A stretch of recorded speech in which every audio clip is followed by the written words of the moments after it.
xasee jot rek amatuñu jaam. booy xaaju yëpp dañuy feebar booy yooyu fii guddi gi moo mën a toog sa xaalis nice. sama doom boo ko tegalee pot sambre buy saw sax pot sambre day dem ba nuur. bu ñuy dem marché dañuy sonn xale bu ñuy jàng si école arabe bi ni si jàkka ji dañuy sonn.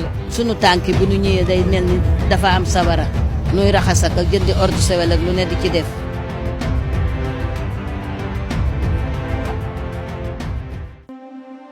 À première vue, on a l'impression que c'est une maison inhabitée. La demeure est complètement sous l'emprise des eaux. Sur les lieux, point de bruit. C'est le silence total. Assalamu alaikum. Assalamu alaikum. Après quelques minutes de salam aleik, enfin, une réponse.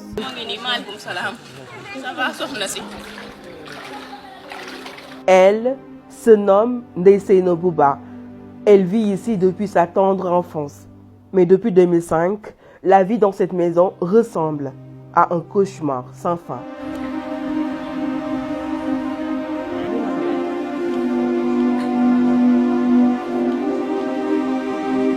lii laay dund sak nawet. des fois damay xëy suba yaram bi day di sama yëre doom yi duma ko mën a sax bàcc dina fi nekk ñaari fan ma dajale leen toog ci xeer bi bàcc leen teg ci ndox mi sonn naa ci ñuul naa ci xiif naa ci ndaxte dinaa togg sax duma mën a lekk.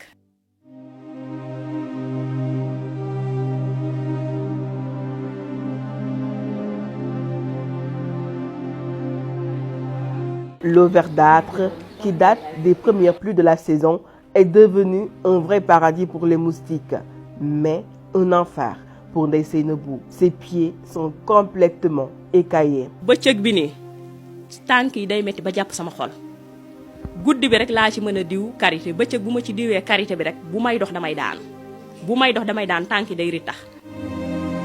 Célibataire, Ndeye vit dans cette maison avec sa fille de 3 ans. Elles sont seules. Sa maman est décédée depuis le 6 octobre 2012. Ici, la chambre à coucher fait office de cuisine.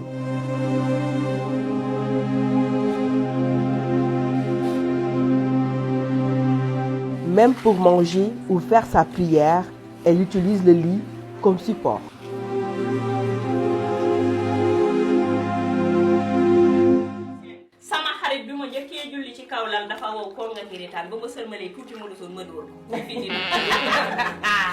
Après des heures d'échange, voilà que le ciel ouvre encore ses vannes et la replonge dans son angoisse quotidienne. Des fois moom wax dëgg yàlla moom damay toll foo xam ne sama xol neexul ba sama rongoñ dina tuuru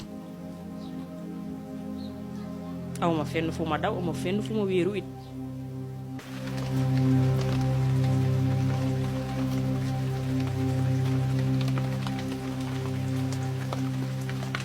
suñu kër yi këru noor la mais moom bu ñu xasee ne ñoo ngi ci nawet fu nekk maa ngi fay naan wuy sama ndey bu tawee fan laa jëm lii rek laay dund te lii metti na lool ci kaw lal laay julle ci kaw lal laay lekke lépp lu may def ci kaw lal la metti na lool metti na trop.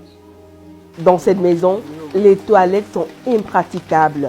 L'eau potable manque aussi. satala beene moom laay duy ci laay yendoo naan ma ne ko ci laay yendoo naan sama doom boo ko tegalee pot sambre buy saw sax pot sambre day dem ba nuur man maay daw gaaw balaa ndox taw bi di ko laal ndaxte jële woon na fi feebar daaw ma sonn ci lool.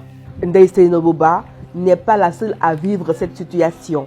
La plupart des habitants de la banlieue dakaroise pataugent dans les eaux à l'intérieur de leur maison. Cap sur Thiaroye-sur-Mer. bu ñuy dem marché dañuy sonn xale bu ñuy jàng si école arabe bi ni si jàkka ji dañuy sonn dañuy mujj sa jëlandoo xale yi fi ñëw vacances yëpp yóbbu leen sa ñu dem yendu fa bëru añ jot ñu ñëw añ gontuwaat dem léegi la ñuy soog a ñëw. À Ndargou Ndaw de Rufisque et Diamaguène Sicap Mbao, des ordures ménagères flottent sur l'eau, tandis que de nombreuses ruelles sont devenues impraticables. Le paludisme, des maladies diarrhéiques et dermatologiques sont venus s'ajouter au quotidien déjà difficile de ces populations très démunies. bu tawee ba seben noo ngi gas ak a ŋàcc gone yi jàngatuñu nun mag ñi suñu xëyee noo ngi ci marché bi wut lu nu am buñ demee dañu suñu tànki bu nu ñëwee day mel ni dafa am sabara nuy raxas ak jëndi ordre sewel ak lu ne di ci def te lépp ndox mee nu ko yóbbe booy xaaju yëpp dañuy feebar booy yooyu fii guddi gi moo mën a toog sa xaalis nice da ngay tëju sa biir gaal ndax yooyu dañoo bëri fii nii barki yàlla suñ gétt yi fépp foo dem tamit noonu la fa liwee fas yu amuñu fuñ tëdd. benn autorité bu ñu jàppale moom amuñu ko nax ñu rek lañ fi nekke nag nax ñu rek lañ fi nekke mais lii wax dëgg yàlla ku ñu ci jàppale ñu jël sonn nañ torop. Depuis l'arrivée de Macky Sall au pouvoir, le gouvernement dit avoir investi plusieurs milliards de francs CFA dans différents programmes. L'on peut citer le plan décennal de gestion des inondations établi pour la période 2012-2022. Le coût du projet, plus de 750 milliards de francs CFA. Cependant, malgré les efforts consentis, certains habitants de la banlieue ont toujours les pieds dans l'eau et de la pire des manières.